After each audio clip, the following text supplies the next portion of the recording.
2012-91.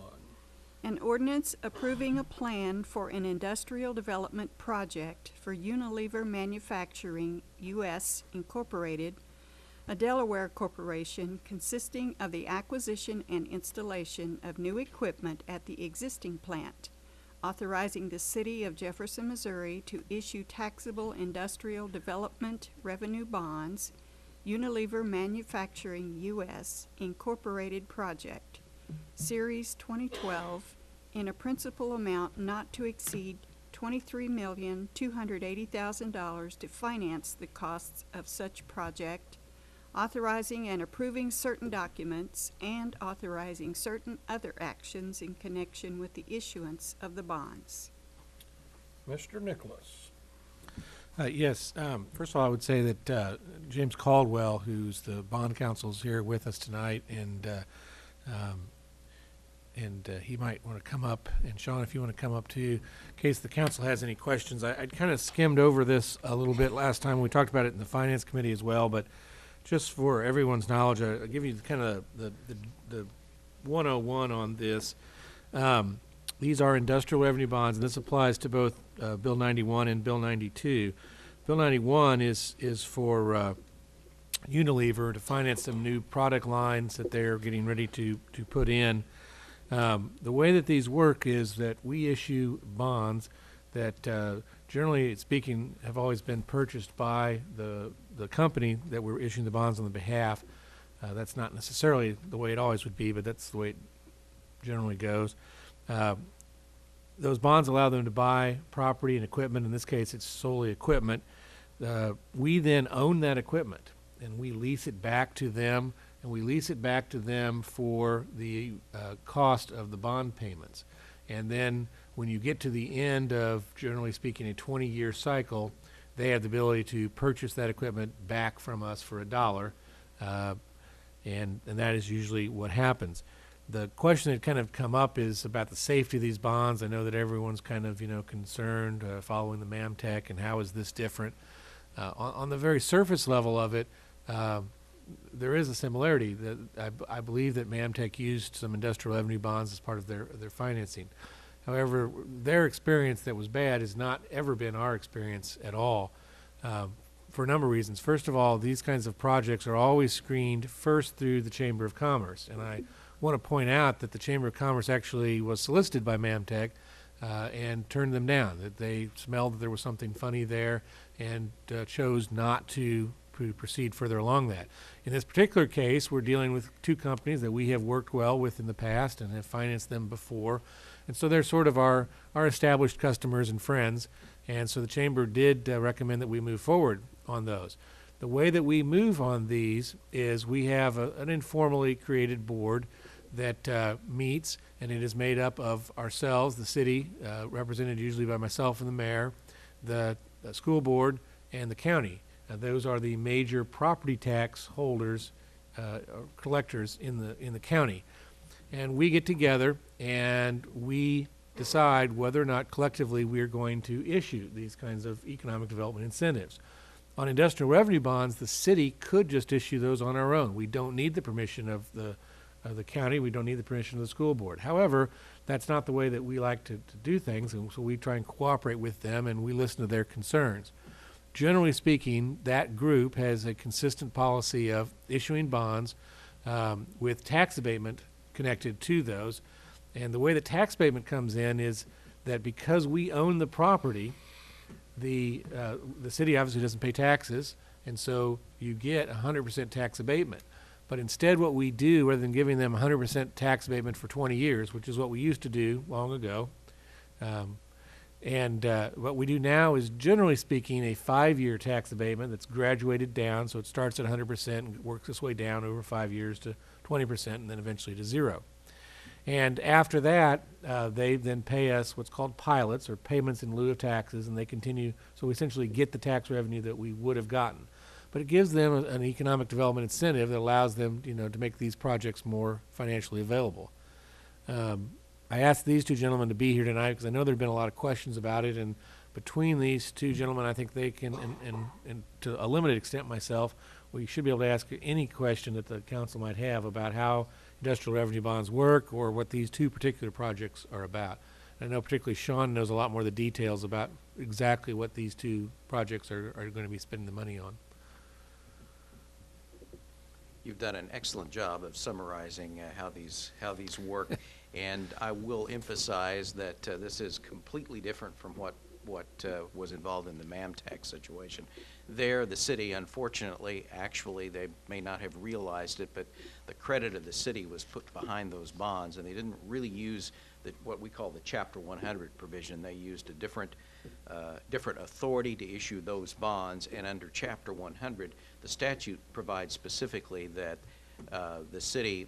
these bonds are payable solely from the lease payments that are made by the companies involved, and the credit of the city cannot be pledged to these Chapter 100 bonds.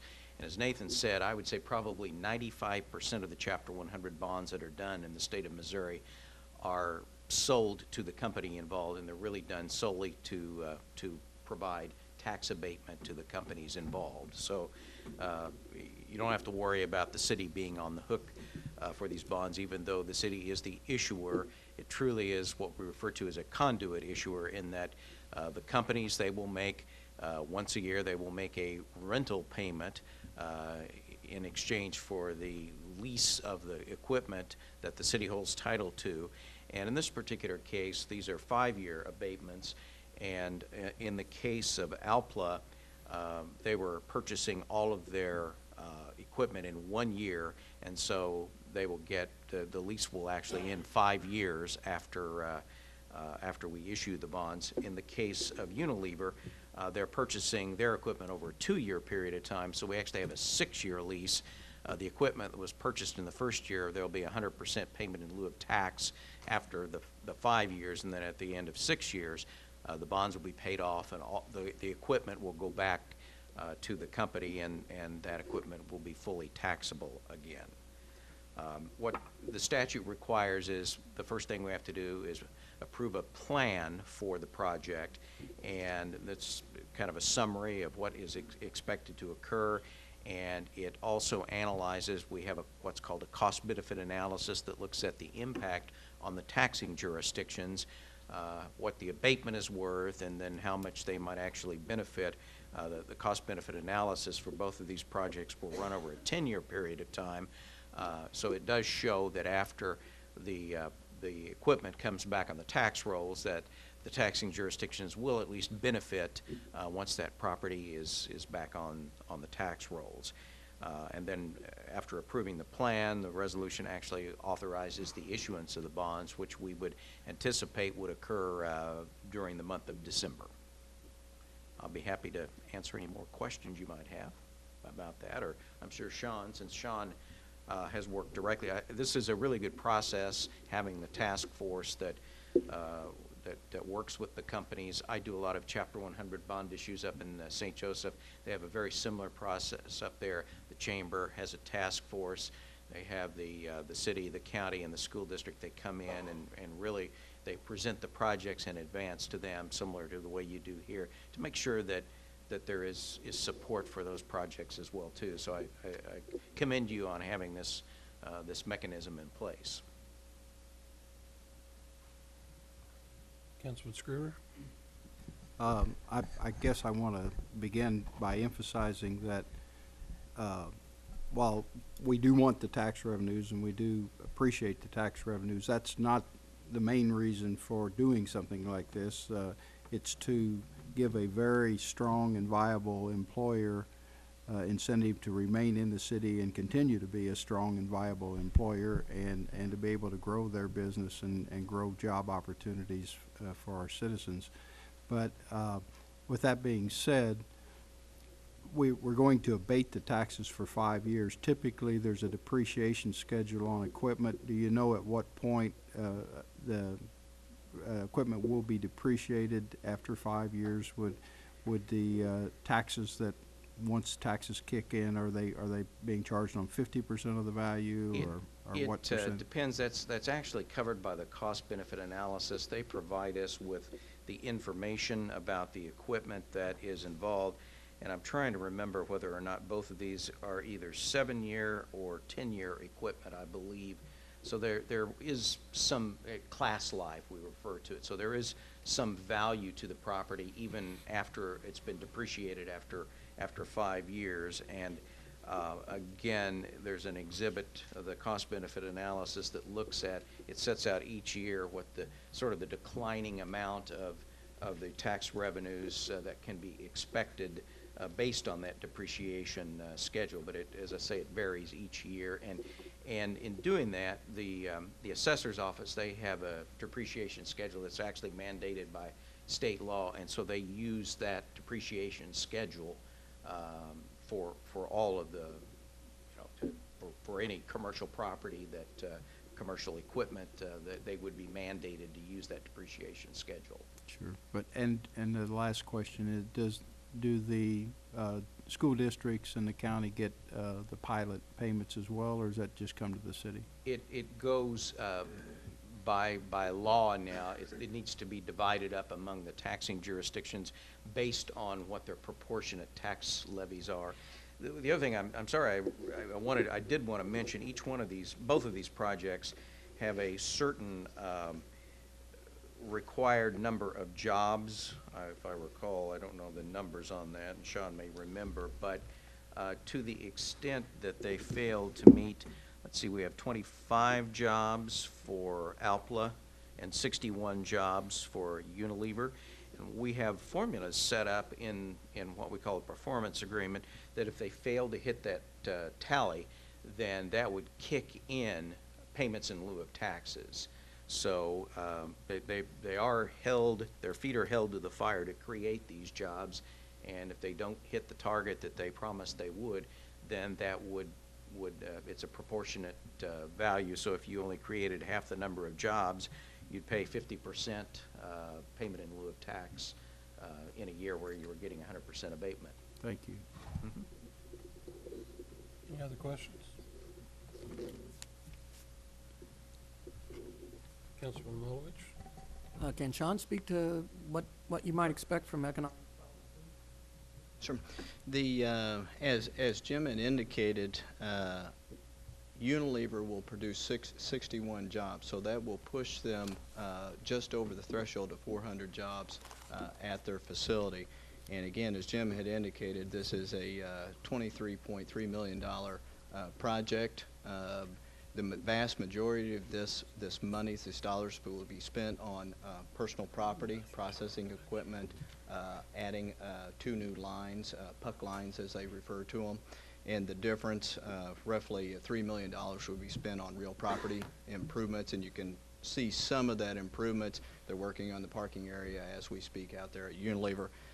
As far as ALPLA, the 25 jobs, as Jim had indicated, and $2 million of personal property. That personal property is for equipment only, one additional line. So between the two, you can see sometimes there's always a question about the jobs that come up. I like to look at the investment, because when you have the investment, basically you sustain that investment, whether it be in personal property or real. But if you have 61 jobs from Unilever and 25 from ALPLA, I know there's a vast difference on the equipment, but in ALPLA's case, they had been, if you will, holding back on adding new employees. But this new line that they're going to put in and some additions to warehouse personnel is the reason for the huge jump. They stand at right at just under 60 jobs at ALPLA. The automation between the two facilities is something that you would have to see. Both facilities are very automated, so that keeps the job count down.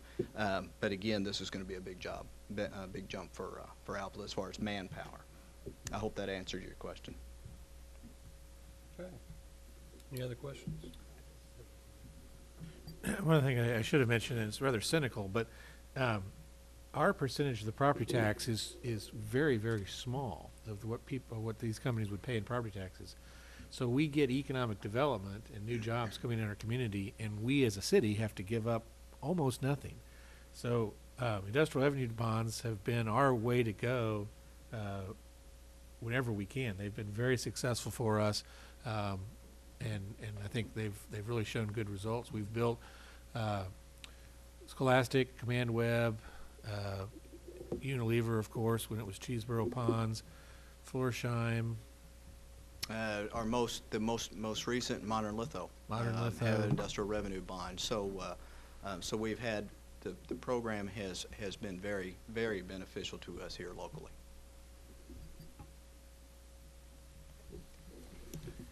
Any other questions?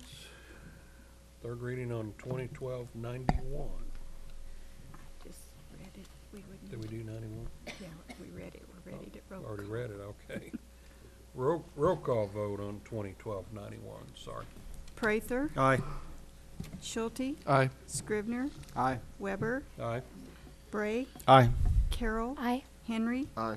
Lubert, Aye. Mahalovich, Aye. Pope. Aye. Okay, motion passes. 2012-92, final reading. An ordinance approving a plan for an industrial development project for Alpla Incorporated, a Georgia corporation consisting of the acquisition and installation of new equipment at the existing plant, authorizing the City of Jefferson, Missouri to issue taxable industrial development revenue bonds, Alpla Incorporated project, Series 2012, in a principal amount not to exceed $2 million to finance the costs of such project, authorizing and approving certain documents, and authorizing certain other actions in connection with the issuance of the bonds. Okay, Mr. Nicholas, I think we probably already talked about it, but. Yes, ditto. Yeah, The name okay. has changed and the amounts are changed. There is a substitute. That just has some technical changes. The bond council always has little changes that they want to make. I'll blame him on this one. That's all that's being done in the substitute. We need a motion. We need a motion to accept the substitute or to, I move that we accept the substitute. okay, is there a second? Second. All those in favor say aye. Aye. Those opposed? Motion carries for the substitute. Any other discussion? Roll call vote. Schulte, Scrivener, Aye. Weber, Aye. Bray, Aye. Carroll, Aye. Henry, Aye. Lubert, Aye. Mahalovich, Aye. Pope, Aye. Prather. Aye. Okay, now we'll move to the informal calendar, 2012-76. What's the pleasure of the sponsor? Mayor Pro Tem, I'd like to bring the bill off the informal calendar and have the substitute placed on the floor. Okay. 2012-76. An ordinance amending Chapter 21 and Chapter 35 of the Code of the City of Jefferson, Missouri by creating noise generation regulations. Okay. Mr. Hilpert. Thank you, Mr. President. You want me to speak on the substitute? The substitute that you've got is a product of discussions we had between law and police. Has the substitute been moved? No. I think Do we want Mr. Bray kind of made that, and then we... That was A, and now we need to do B. So now we need to get Yes. the substitute Let's on go the ahead floor. and, yeah, is there a motion to substitute the bill? So move. Is there a second? Second. Okay, all those in favor say aye. Aye. Those opposed? Aye. Okay, Thank you. Mr. Hilpert. Okay. Product, as I was saying, it's a product of a discussion with the police department, and also I had some discussions with Mr. Brownstein. A couple, just point out the changes. One is that we brought back the provisions dealing with noise from cars. That remains 50 feet away. The police indicated they use that quite often. Let's see. The point of measurement is changed from 5 feet off the property line to 50 feet from the source of the noise, which, as Ms. Smolin pointed out, could be louder, it could be softer, depending on how far the noise was from the property line. So it could end up being farther back. It could end up being closer. But it's a clear point from which the police could actually measure from. The sound levels have been lowered from 85 during the day and 80 at night, down to 80 during the day and 75 at night. The big change here is that we've eliminated the variation cushion. So before you had, I think it was 5 decibels that you could exceed for 10 minutes. That's now gone. I believe that would have a dampening effect on the noise, because at that point you could play at the top level and still have room to go above that. At this point, your hard number would be 75 at night. So presumably you wouldn't play 74 because you're going to go over at some point. That's the theory anyway. I think Mr. Brownstein brought this change up, but we've got different hours for Sunday through Thursday than we do Friday and Saturday. So Friday and Saturday nighttime starts later. So, you can play longer on Friday and Saturday than you can on Sunday through Thursday. We eliminated the variation on the levels, and I think that's the crux of the changes. So primarily, I wanted to make the ordinance easier for the police to enforce. It's still, anytime they're in the middle of a neighborhood dispute, it's always difficult for them. We think we've made it a little bit better. And, the sound levels are community standard, and if you think it's too high, then it's too high. That's about all I can say about that. Any discussion? Councilman Scrivener? Could you elaborate? I know there was a question of the chief about enforcement, and I know that's one of the reasons we put it on the informal calendar, but could you maybe elaborate a little bit on what changes were made in terms of that now makes this a better bill and makes it more comfortable for the police to enforce, and how you anticipate it will be enforced? What is the process and procedure for majoring and so forth? Sure. A couple of primary changes, or the putting the vehicles back in as a separate classification. That was one of their major concerns, that oftentimes they'll hear the loud car with the music that's audible from 1,000 miles away. Obviously that's an exaggeration, but a certain period of way, and they would feel uncomfortable having to drive up, pull out the decibel meter and measuring from that point. So they felt it was very important to leave the motor vehicles in. And then I think the biggest issue for them was the level or the point of measurement being 5 feet from a property line, because they don't know where the property line is. So 50 feet from the location of the noise is a measurable location. They can find it. They can step it off. They would be using decibel meters. The question always comes up, would you buy decibel meters for each car? I think the answer is yes, we'd have to. They're about $100 a meter, so it's not a significant amount. But it certainly is a purchase, and it would require some training. And they'll have to calibrate it each day. But they do that for their radar as well. They've still expressed some concerns about the distinction in zoning, because you can be louder in commercial and industrial than you can be in residential. But that is I think it's a point that we can't really work around. And 99.9% of the cases when the police have maybe that's too high, 99%, when the police have a noise complaint, they go out and they say, hey, you're too loud, knock it down, and they do. I would anticipate that continuing to be the issue. It's the rare occasion where they have to come back more than once or twice or 3 times. In that case, they'll have adequate time to figure out what the zoning is, because the first time they go out there, they say, hey, knock it off, and they leave. The second time they come out there, they figure it's a problem, and they can check on the zoning issue. If by chance they feel the need to write the ticket and the ticket's wrong, well, so be it. The prosecutor will take care of that, and they'll know the next time. So, it's not easy for the police in the field to know exactly what the zoning is, but for the most part, A, it's almost never a problem, but B, in the cases where it is a problem, they'll be able to find the answer, and C, the mistake is not incredibly detrimental. Oh, I should point out also that I did want to clarify, I did kind of make it clear, I think, for Dr. Pope's question about if it changes zones, where is it measured from? And it is measured from 50 feet. So if you're on the line between commercial and residential, you have to be aware of that. So when you're measured in residential, you'll be held under the residential code.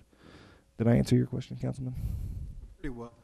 Follow up the when you're measuring 50 feet from the sound, the origin of the sound, you could, in theory, still be on the property where the sound is emanating from, if the lot is 100 feet wide. Right. Or you might possibly be off the property. There was a provision earlier about measuring it over a period of time. Has that been eliminated by the? Yes.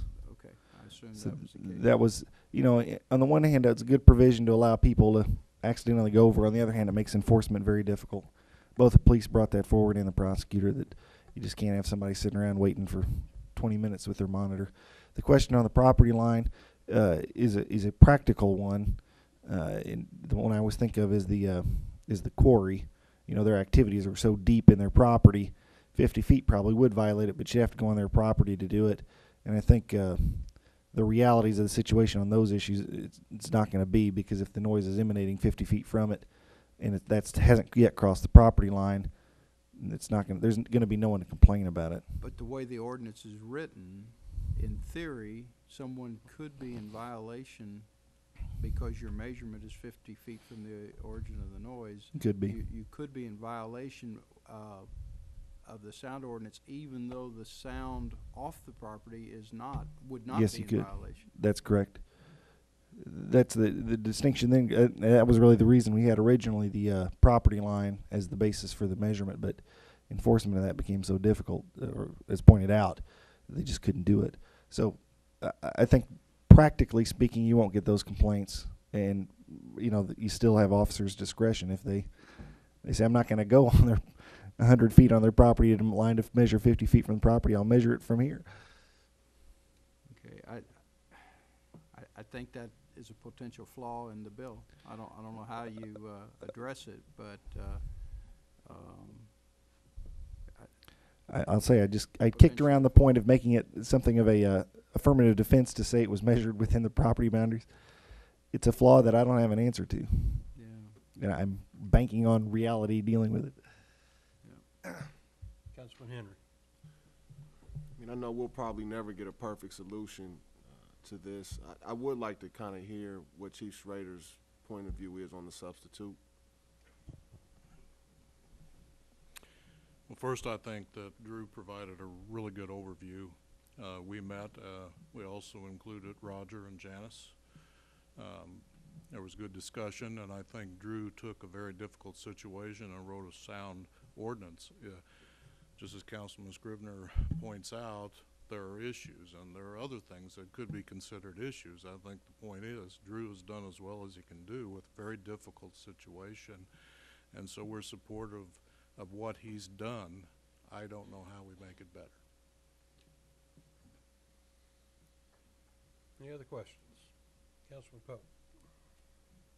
One of the things that's been changed to the good, from my perspective, is that Sunday through Thursday, we changed the time of daytime and nighttime from 10 o'clock to 9 o'clock, and that's good. First, I have a question. Festival districts, when there's a special event, festival districts, when there's a special event, is the time 10 o'clock? I think the time is set by the permit. Okay, but that's variable. That Yeah, can be at the yes. discretion of the administrator and the venue, what's going on. Right. With that in mind, then, I would like to substitute the substitute, and I would like to have the hours of operation, nighttime being the beginning at 9 p.m. to be for 7 days a week, rather than just Sunday to Thursday. I'd like to make that motion as a substitute. So motion to substitute, is there a second? No second. Motion dies for lack of second. Okay. Any other discussion on the bill as substituted? Roll call vote. Weber, Aye. Bray, Aye. Carroll, Aye. Henry, Aye. Lubert, Mahalovich, Aye. Pope, No. Prather, Aye. Schulte, Aye. Scrivener. Aye. Okay, motion passes. 2012-79. An ordinance amending Section 19401, Motor Vehicles and Traffic, Schedule J, Parking Prohibited, Subparagraph A of the Code of the City of Jefferson, Missouri pertaining to a portion of Norman Drive. Mr. Schwartz. We have a substitute for this bill. Okay. All right, that's motion. Is there a motion to substitute the bill? I move to accept the substitute bill. Okay, is there a second? Councilman Prater. And I guess this was on the informal calendar, so I guess we have to officially take it off. I formally request to move it off the informal calendar. Okay. Did we get out of order? Yeah, we got it Did it now. work? Okay. Mr. Okay. Schwartz now. The changes we've made, if you remember the last time we had discussion from the bus company concerned about where all of their employees were going to park, so we've reduced the restriction here to only restrict the area that is across the street from FedEx so that their trucks can get in the driveway. The bill now reads that it's on the west side between points 400 feet from the industrial drive to a point 515 feet from industrial drive. That's the only area we would actually be restricted, and that is where the driveway is for FedEx so that they could get their trucks backed into their dock.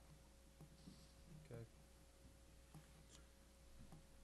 We have a motion and a second, but we didn't vote on a substitute, so let's clean that up. So all those in favor of the substitute say aye. Aye. Okay, those opposed? Motion carries, substitute carries. Now we'll go into comments. Councilman Scribner. Just a quick comment, Roger, I would commend you and staff for being flexible. I know that is not the policy that you generally follow in terms of parking, but I think this is a good compromise, and I think everyone's served by the compromise, and so thank you for doing that. Okay. Very good. Any other comments? Okay. Roll call vote on 2012-79 as substitute. Bray, Aye. Carroll, Aye. Henry, Aye. Lubert, Aye. Mahalovich, Aye. Pope, Aye. Prather, Aye. Schulte, Aye. Scrivener, Aye. Weber. Aye. Next, we have one resolution, RS 2012-18. We need a motion, or do we ask? Call on Janice first. So. Thank you. This resolution would authorize the filing of our fifth year action plan to Department of Housing and Urban Development. And the program for next year is estimated to be $227,982. Those program funds would be designated for various programs to support owner-occupied housing, neighborhood improvements, some public improvements, and participate in a homeless resource fair. Okay. Any questions? Need a motion to approve the resolution? Second. Any discussion? All those in favor say aye. Aye. Those opposed? We do a roll call? Yeah. Sorry. Need a roll call. Carroll, Aye. Henry, Aye. Lubert, Aye. Mahalovich, Aye. Pope, Aye. Prather, Aye. Schulte, Aye. Scrivener, Aye. Weber, Aye. Bray. Aye. Okay, next we'll move presentations from the gallery on other topics. We have a couple people signed up. Mr. Michael Brownstein in reference to festival districts. I just have a question about the festival district. I don't live in a festival district. My alleyway, Wall Alley, is the boundary for the festival district. The day after the last festival that they had was a benefit for the Boys and Girls Club. I'm sorry, the Big Brothers and Big Sisters Club. Everything was fine. 7:30, the music stopped. They gave us notification like they were supposed to 2 days. We asked for these things. So if they did everything they were supposed to do, 2 days of notification so we knew in advance, so the neighbors could all do what they wanted to do. The problem was when you woke up the next morning, we filled up one garbage can with all the litter left behind. Not just myself. Other people were cleaning up the mess too. And I want to know when there's a festival, who is responsible for cleaning up all this garbage? I mean, there was garbage. There was enough garbage to fill up one garbage can. One of the neighbors said that their garbage can was used to fill up garbage. There were people who left little cards on the floor, on the ground, behind them, so we knew who these people were who messed the place up. I talked to Mr. Nicholas a long time ago about the festival district, and he said there can't be any music on a festival district area if the next street, if we could hear the music over the boundary. So I'm trying to find out what exactly is the festival districts, what do I do when I wake up in the morning and see people in my neighborhood cleaning up for the people who had the festival? And what do I do when people complain about the noise? But this week, I said they told us they were giving it in advance. It's a benefit. Let's listen to, let's not die over the music. But I just need to know how to deal with these kind of situations when people don't do their job or don't carry on with what they're supposed to have done. Councilman Murray. Michael, that comes to as a surprise to me. I understood that it had been picked up very well, but I also heard that you had gathered some things. But could it be that you're exaggerating a little bit when you say I'm not exaggerating at all. There was 2 bags. I'll tell you this. It's one thing to pour the ice on the ground, let it melt. We could live with this. It's another thing to just put bags of ice in the bags on someone's property line. It's one thing to have napkins that fall behind the curb. I could see that you don't see it on East Side Terrace's wooden thing. It's another thing to have a number of napkins over there. And it's another thing when neighbors tell me that after they got their garbage together, they went to their garbage can and dumped it in. Now, I guess it's my job next time to go through their garbage and see if it's their garbage or the festival people's garbage. All I want to know is whose responsibility is to clean up the garbage, and if the festival district people are not responsible, who are we supposed to notify so it can be taken care of? Because I don't see why we, the residents of the block, have to do it. Nathan? The answer to your question is that the festival districts are like other permits, so it's the event organizer, whoever got the permit, is responsible for cleaning up. It's part of their conditions of their permit, and the person you're supposed to notify is the city. So we'll note that complaint, and when we issue that, if they request another permit, we'll make sure we address that more clearly. So I just want to ask this real quick. I know I only have 3 minutes, so the clock stopped. We don't mind a charity benefit. We have them all the time. It's not a big deal. We want the world to be a better place. But the next time around, the Big Brothers and Big Sisters Foundation was doing this one. So they're the ones who are in charge of the thing. And that's who we should go to as the point man, and then if they don't do their job, we go over to the city. Is that what you're saying? Or should we do the city first and then talk to them? No. Your question was who's responsible for picking up the garbage? Right. And the answer to that is the event organizer. So we should go to them first and ask them to do their job. Your second question was, in the event that they don't do their job, who do you complain to? And that answer to that is the city. All right, I got that straight. Okay, thank you very much. Thank you. Next, we have Mr. Leonard Steinman.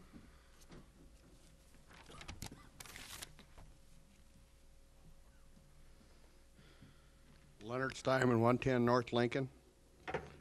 Monday is the one percenters. If you don't know what the 1%ers is, that's 1% of the people in the United States that fought for your freedoms. It would be nice to respect the World War II veterans because they're all in that 89 to 95 years of age that are left. We've had the honor flights. It's getting really harder and harder and harder to get to people on the honor flights because most of them are in wheelchairs and not completely capacitated. Thursday night at 6 o'clock at Jefferson City Cafeteria or Jefferson City High School Cafeteria, there'll be a presentation. All the meal tickets are gone.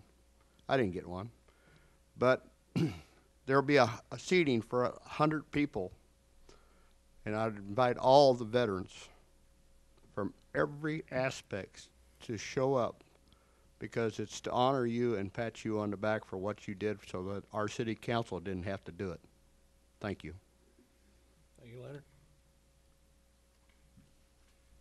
Okay, next will I have any other council or staff discussion topics? Seeing none, any new business? Military service? Councilman Scriven. In regard, and I'd ask the city administrator this, in regard to the festival district uptown where we frequently have a large, 3-4 block area there, how's that been cleaned up? Is that generally cleaned up by the organizers? Does the city come later and do that, or what is done? Or a Well, combination of both? We have different types of events downtown. We have a lot of events downtown. In terms of the festival districts, they've done a very good job of cleaning up after themselves. We also have parades permits downtown, and the parade people have not been doing a very good job of cleaning up. So certainly on the parade permits, that's an area that we will definitely need to address. It's gotten out of hand, and how those parade people, the festival district, because they're kind of organized at the end of and there's kind of a definite end of the event, and they clean up at that point in time. So the festival districts generally do really well. The parade, it kind of goes through, and it's gone. And if you think of the high school parades, there's nobody left to clean up, and the trash and all is just left. And of course, we do what we can in terms of we try and get our street sweepers in there and all, but there's trash all over the street and in the garbage cans. And I know Councilman Carroll has talked to me about it, and he's probably chafing at the bit to talk right here. So that's definitely an area that we're going to have to do something about in those between now and the next real parade season. We really need to do something about that. Okay. I'll share the email that I sent out to Nathan with the details, some ideas for cleaning up after the parades. Thank you. I'll send it to the entire council. Okay, any new business?